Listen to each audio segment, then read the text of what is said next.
Hi guys! So, kung naghahanap ka ng legit at madaling loan app, halika't pag-usapan natin si Tala. So, eto na nga. Utang na naman. Charot. Utangan na naman. Hindi guys. Etong loan app na to is, eto yata yung pinaka-the best na loan app na encounter ko. Yes, siguro marami rin talaga mag-a-agree dyan sa inyo. Itong loan app na to is the best sa lahat ng loan app na tinatry ko. So, eto. Si Tala. Okay, so Okay, so kadalasan dito kay Tala is mababa lang talaga ang starting loan, which is very normal sa lahat ng loan app. So, ito siya guys. Alam mo kung ano yung kagandahan dito kay Tala. Pagdating sa interest at saka sa fees. Okay. Sabihin natin, sa processing fee kasi, meron siyang 3.99%.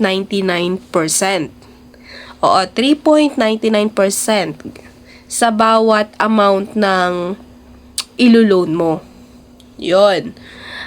At ang service fee niya is 0.43% per day. So, per day guys, yung interest na madadagdag dun sa inutang mo. Ang fix lang dito guys is yung processing fee. Yun lang talaga. So, fix na siya na 3.99% kahit gaano mo pa siya katagal babayaran. Unlike dito sa service fee niya na per day ang interest. Yes, per day ang interest niya. So, eto guys, trinay ko siya, etong 6K. Yan. So, as you can see, 6K. At ang processing fee is 3.99%, which is 239 pesos ng 6,000. At ang service fee niya ay 0.43 per day, which is 697 kasi January 30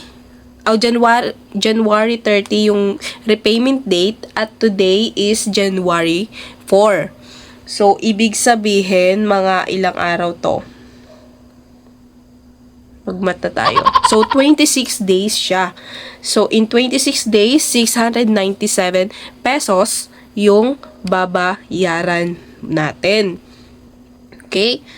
So, if ever man na gusto nyo ng mas maiksing date, mababawasan din yung total service fee. Pero kapag, syempre yun nga, di ba per day, paulit-ulit ako, sorry, per day ang service fee niya. So, kapag mas matagal mong babayaran, mas malaki ang service fee. At alam nyo ba kung anong kagandahan dito? Halimbawa, eto, January 30 ang due date ko. Sabihin natin, ang repayment date ko is January 30. Pero kasi, nagkaroon na ako ng pera ng January 20 at babayaran ko na siya. Alam niyo bang nababawasan guys, yung pera na babayaran mo? Kasi nga, ang computation niya lang is per day ang processing fee. Wait, para may screenshot ako. Okay, so halimbawa, sample neto. Eto guys, ilalagay ko sa screen na photo. So, ayan. Nag-loan ako ng December 27. At babayaran ko siya is January 22. 6,936 pesos. Pero, ngayong araw is January 4 pa lang. Tapos, babayaran ko na siya. So, ngayon, discounted yung babayaran ko. Imbis na 6,936, magiging 6,472 pesos na lang. Diba? Sobrang galing ni Tala. Binabawasan niya. Kung if ever na maaga ka makapagbayad, babawasan niya talaga yung yung service fee. So, nakakatuwa itong Tala app na to, guys. As in. So, pagdating naman, guys, sa repayment dates natin, pwede naman tayong mamili, di ba? As you can see naman, merong pinaka-short term nila is 15 days hanggang 61 days. Yes, so maganda talaga si Tala for me, okay? So, very green flag naman siya. So guys, kung nakatulong tong video na to, palike and share naman, or follow nyo na rin ako para sa more honest loan app review ko. So, comment mo na rin yung experience mo sa Tala. So, ayun. Thank you!